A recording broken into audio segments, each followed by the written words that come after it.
We're going to walk through the steps to customize our blog post template. First, we need to update the post template in the WordPress editor. To get started, go to the left sidebar and click on Appearance, then select Editor. Now that we're in the editor, look for the Templates section. Click on it to view the layout options.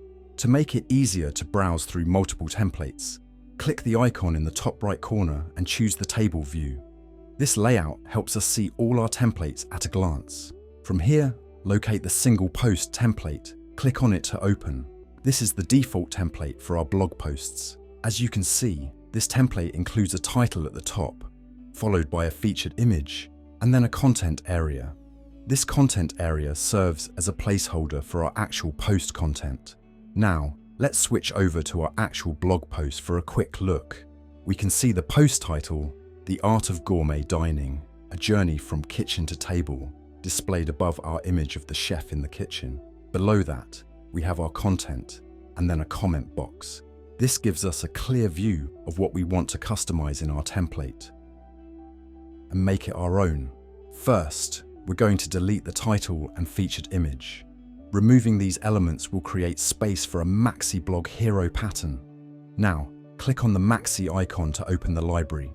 From here, select the Theme tab and choose Blog Hero. Browse through the designs and select the one that fits best with your blog style. After inserting the design, it will appear at the bottom of the page.